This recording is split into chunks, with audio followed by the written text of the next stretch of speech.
میرے حضور مدینہ المنورہ کی گلی سے گزر رہے ہیں تو ایک محل نما مکان بن رہا تھا. تو آقا کریم علیہ السلام نے گزرتے رک کے پوچھا یہ کس کا ہے؟ تو کسی نے کہا فلاں انصاری کا. حضور گزر گئے. کسی نے جا کے اسے بتایا حضور گزرے تھے، تیرا مکان دیکھا تھا. حضور کے چہرے پہ مسرت کے آثار نہیں آئے. انہوں نے کہا ہاں بالکل. خیر انہوں نے کدال پکڑا اور مکان کو زمین کے برابر کر دیا. 2-4 دن کے بعد حضور کا پھر دوبارہ گزر ہوا تو دیکھا ملبے کا ڈھیر پڑا ہے. تو حضور رک گئے. کہا اس بلاؤ انصاری کو. بلایا گیا. کہا میں گزرا تھا، تیرا مکان دیکھا تھا، کدھر گیا؟ عرض کی حضور میں نے گرا دیا. فرمایا کیوں؟ عرض کی سنا تھا آپ کو پسند نہیں، سنا تھا آپ کو پسند نہیں. میں اور آپ دیکھیں ہمارا کیا کیا حضور کو پسند نہیں. سر سے لے کر پاؤں تک، پیدائش سے لے کر کے موت تک، عقیقے ولیمے سے لے کر کے اپنے انداز تجارت تک، اپنی نجی زندگی سے لے کے انداز سیاست تک، ہمارا کیا کیا حضور کو پسند. ایک شخص بحرین سے آئے اور حضور سے انہوں نے سلام پیش کرنا چاہا. آقا نے اعراض کیا، رخ پھیر لیا. وہ سمجھے شاید اتفاقاً حضور نے رخ پھیرا ہے، تو جدھر رخ پھیرا تھا تو ادھر سے جا کے حضور کو پھر سلام کیا. تو آقا نے پھر رخ پھیر لیا. وہ سمجھ گئے کہ حضور ناراض ہیں. تو جو اصحاب تھے ان سے کہا کہ مجھے تو سمجھ نہیں کہ حضور کی ناراضگی کا سبب کیا ہے، تو کیا تم بتا سکتے ہو کہ حضور کیوں ناراض ہیں؟ انہوں نے غور کیا تو کہا یہ تم نے سونے کی انگوٹھی پہنی ہے تو اللہ کے محبوب اس کو حرام فرما چکے ہیں اور جہنم کا انگارہ قرار دیا ہے، تو اس وجہ سے حضور ناراض ہو سکتے ہیں. ہمیں تو یہی سبب لگتا ہے. تو وہ آگے بڑھے اور انگوٹھی اتارتے ہوئے حضور کو پیش کرتے ہوئے کہا حضور کیا اس وجہ سے ناراض ہیں؟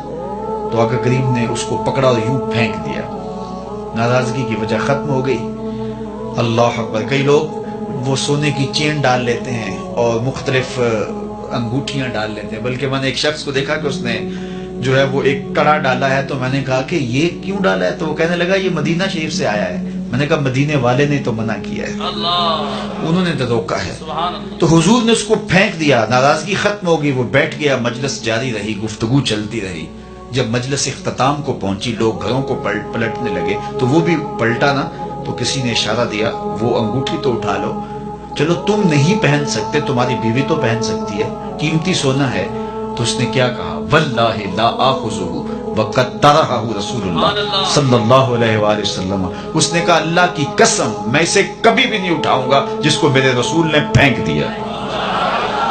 تو میں اور آپ دیکھیں کہ ہم کہاں کھڑے ہیں. اگر ان سے محبت کا دم بھرتے ہیں، ان سے پیار الفت کا رشتہ رکھتے ہیں، تو پھر ہمارا طرز زندگی بتائیں. میرے استاد فرمایا کرتے تھے یہ نہ ہو کہ لوگ تمہیں پوچھے تم کون ہوتے اور تمہیں بتانا پڑے کہ ہم مسلمان ہوتے ہیں. یہ دیکھو مذہب کے خانے میں اسلام لکھا ہے. صاحب فرمایا کرتے تھے نہیں، نہ کسی کو پوچھنا پڑے نہ تمہیں بتانا پڑے.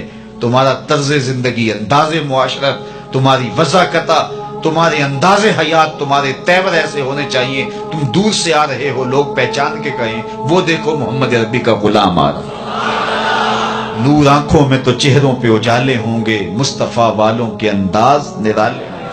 دنیا میں بھی ان کے دم سے مقدر چمکا، محشر میں بھی ان کی رحمت کے حوالے ہوں گے. محبت خالی لفظوں سے نہیں ٹپکتی، عمل بتاتا ہے کہ یہ محب ہے، رویے بتاتے ہیں کہ یہ محب ہے. میں اور آپ اللہ اور اس کے رسول سے اگر محبت کرتے ہیں تو ہم اپنی محبت کا محاسبہ کریں اپنے اندر اتر کے. جن سے دعوی محبت ہے کیا ان کی بات مانتے ہیں؟ کیا ان کے طرز زندگی کو اختیار کیا ہے؟